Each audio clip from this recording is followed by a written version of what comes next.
Are you getting 8 to 10 hours of sleep at night? No? Many of us are not.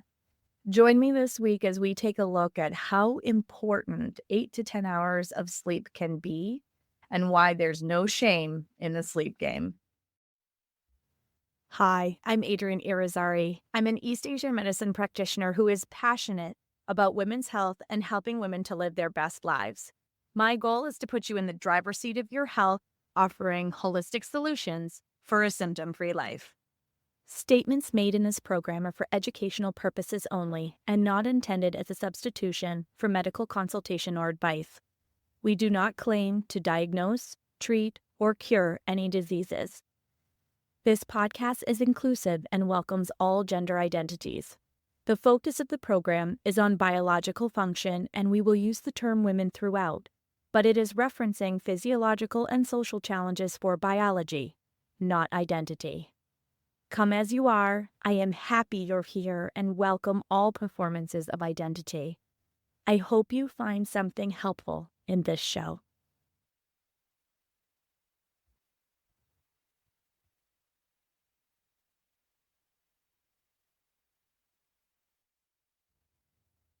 Welcome back to another episode of the Reproductive Rebel podcast. Today's topic is sleep. Yes, one of my favorite subjects, and probably one for you as well. So, sleep plays an incredibly important role in women's health. And unfortunately, it's something that we feel a lot of shame and guilt around. So, let's talk about the way that our hormones function. Okay, so our male counterparts receive a steady burst of testosterone all throughout the day. So they go to bed feeling one way and they wake up feeling that same way. They don't encounter the same kinds of changes and transitions and ever changing flow of hormones the way that we do. So, because of that, they can get by on a lot less sleep. So, when you see like studies and experts quoting that you need 7 to 8 hours of sleep, that's for a male body, a male hormoned body. Female hormone bodies, however, need a very different amount of sleep, and there are reasons for that. So, for men get like 97% of their sex hormones from their testes and the remainder from their adrenal glands. So they can handle a significantly higher amount of stress on their system before it starts creating problems. They can handle a lot more sleep deprivation. They can handle a lot more situational life stress before they start having physical symptoms. Women, however, depending on what literature you look at, some say that it's like a 60-40 split, meaning 60% comes from our ovaries and 40% comes from our adrenals. I've seen some that quote 70% come from our ovaries and 30% comes from our adrenals. But either way, you can see that it is a significantly higher number of our hormones are driven by our adrenals, which are sensitive to stress. So, what does that mean? That means that we need more restorative sleep in order for our hormone profile to function appropriately. Why does this get difficult? Well, think about it. Who gets up with the kids at night, right? Even if you both work a full-time job and one of you isn't the designated stay-at-home, right?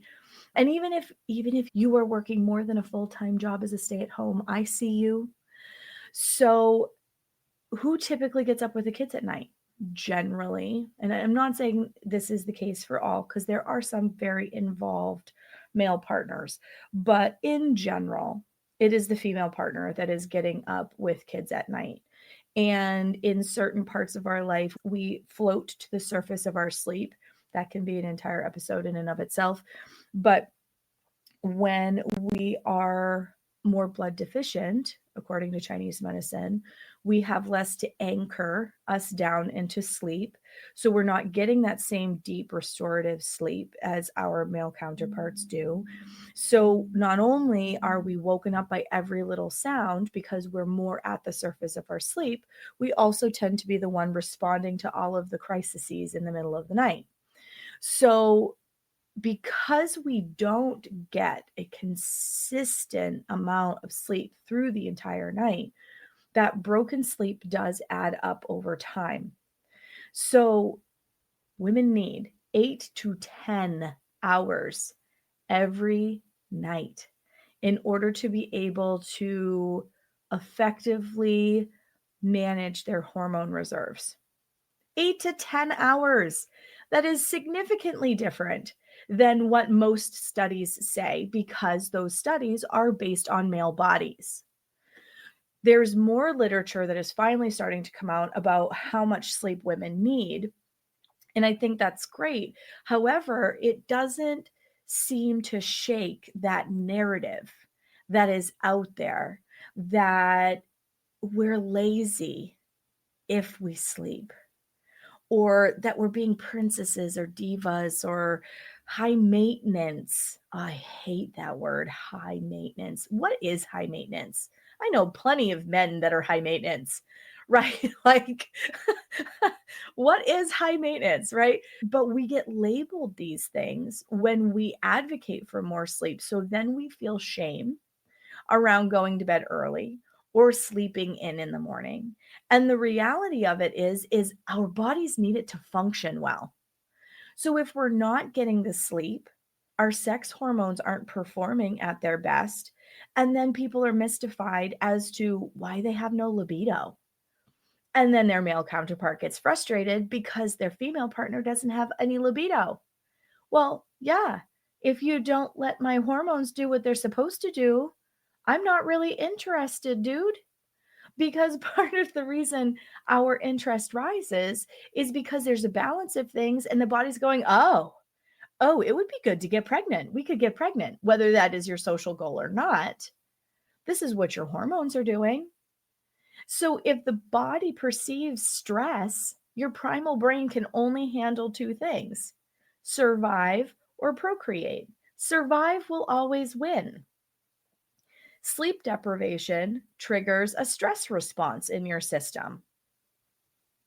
So, yes, it's hard to get into the mood when you don't have enough sleep.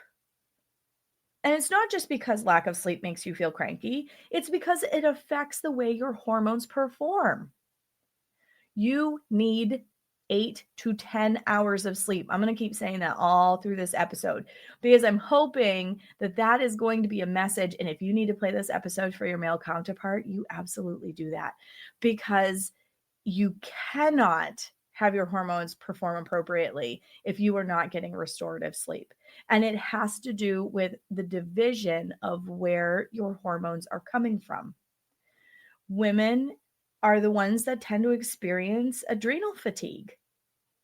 It's because we have so many stressors that are hitting our system for a system hormonally that isn't designed to handle crisis after crisis after crisis after crisis. Can we do it? Yes, but it's only sustainable for a short period of time because it's essentially enough time to get you away from the tiger.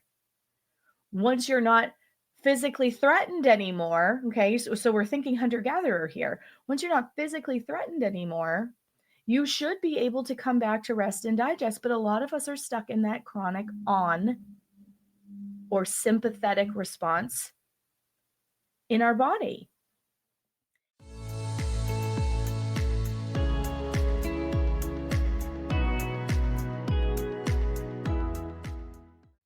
And now we take a break from our program for a special message. Beloved one, the time of activation has arrived.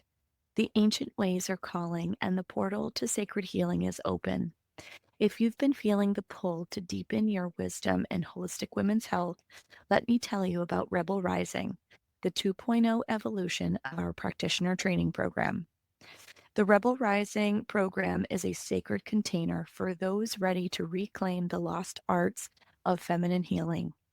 This year, we are offering two powerful paths of study: pelvic steaming, a deep remembrance of womb healing and energetic clearing, and sound healing, where vibrational medicine meets embodied restoration.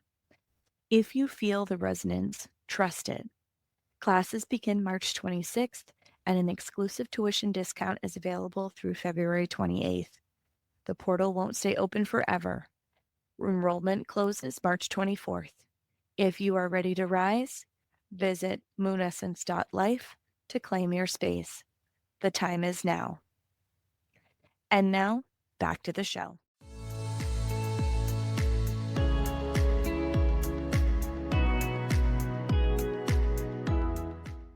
And it has to do with the fact we got too much coming over the bow, and now we're doing it all with sleep deprivation. Our quality of sleep is suffering, the number of hours of sleep are suffering. All the while, we're telling ourselves that we're not doing enough, we're not enough. We feel guilt and shame over sitting still.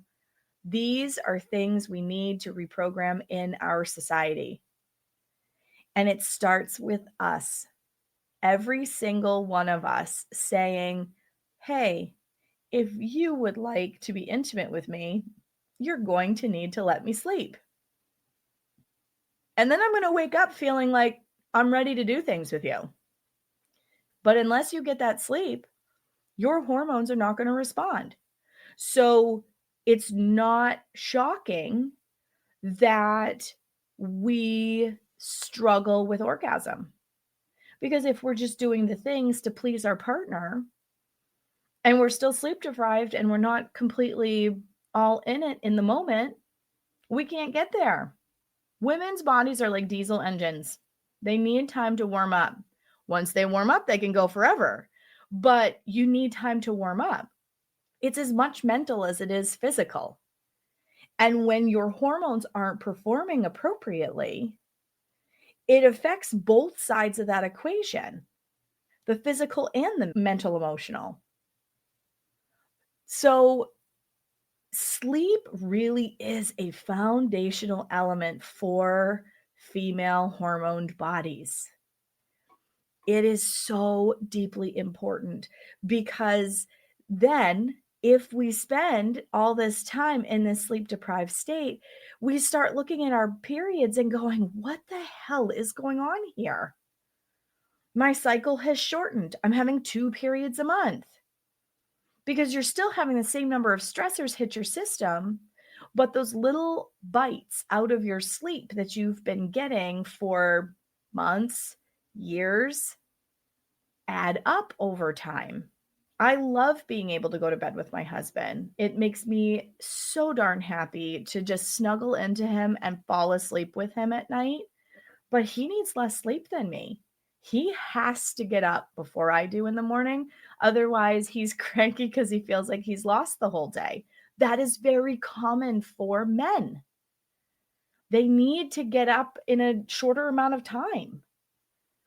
But what we need to be an advocate for is ourselves and our sleep needs and our sleep hygiene. Things like a completely dark room. And if you can't get a dark room, and I'm talking like pitch total black kind of room. This could be blackout curtains. This could be putting a piece of tape over the smoke detector light that flashes, like complete black. And if that is hard to achieve in the room that you're in, get a sleep mask. I have a Sia Silk sleep mask, and God, that thing is just amazing. My sleep quality has changed in the most magical way with that sleep mask. And I'm still, at the time of this recording, getting up and having broken sleep with a nursing baby. And I'm waking up feeling more rested than I did before I got pregnant. So light does affect how your body is able to sleep restoratively. A sleep mask is an excellent way to go. Having a good practice for down regulation before bed. This could be reading a book. This could be qigong. This could be active stretching. This could be yin yoga. Sky's the limit. in terms of what you choose. This could be a foot bath to help with your chi being able to move appropriately in your body so that you're not going to bed with cold feet. Come up with a healthy routine to help you downregulate before bed. It's no different than having a routine to help a little person to go to bed. You need to have a routine too, because think about it. You've had so many more stressors coming over the bow all day long.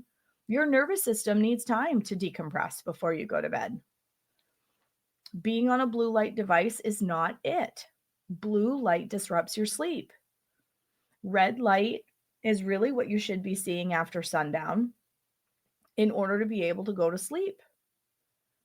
So come up with a really nice, healthy sleep routine so that when you go to sleep, you sleep as soundly as you possibly can, either between interruptions, if you are the one that has to get up at night, like I am right now. I'm obviously the only one that can breastfeed the baby.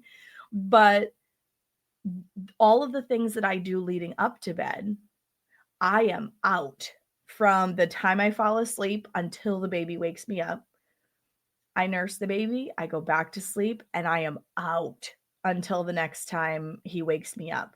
So, little things like that can help you survive and thrive in times that you aren't able to sleep through the entire 8 to 10-hour window. But I'm starting my day later to make up for some of that sleep deprivation. So when the baby sleeps in the morning, so he'll nurse and then he'll go back to sleep for a bit, I'll sleep until he wakes up. So I'm getting 9.5 hours of sleep, even though I have a break in the middle of it all, which that helps a lot. So a sleep mask, a routine before bed, reading, foot soaks, pelvic steaming, whatever it is that you would like to do before you go to bed. Red light can be helpful. Give yourself 2 hours with no blue light before you go to bed in order to help downregulate your system before you go to sleep. Start creating a ritual around your sleep habits, and I promise you, every other aspect of your life will start to pick up. Your libido will improve. Your mood will improve. Your brain fog will improve. Your ability to take on stressors during the day will improve. You really, really will feel so much better. And if every single one of us starts advocating for the importance of our sleep and the quality of our sleep, we will begin to change the narrative and normalize that women need more sleep. It is normal because of the container that we have grown up in to feel like we're being lazy or to feel shame or guilt or have a partner that makes us feel shame or guilt around laying in bed all day. But it's more than that. It's not just laying in bed all day. It's helping you to show up in the world in the best way possible and show up in all the ways that the world demands of you.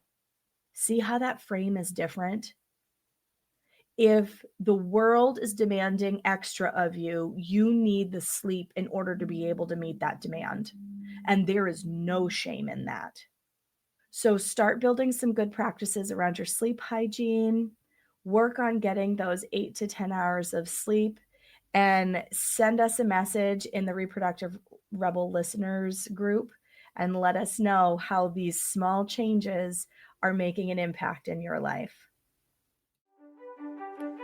Thank you for joining me for another episode of Reproductive Rebel. Reproductive Rebel is recorded by certified peri-steam hydrotherapist and acutonics practitioner, herbalist, and Chinese nutritional therapist Adrienne Irizarry of Moon Essence LLC.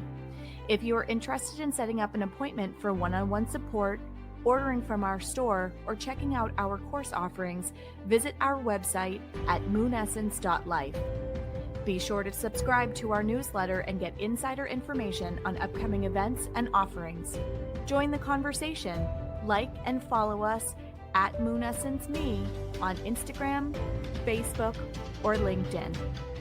Your voices make this program possible. Thank you all for your continued support.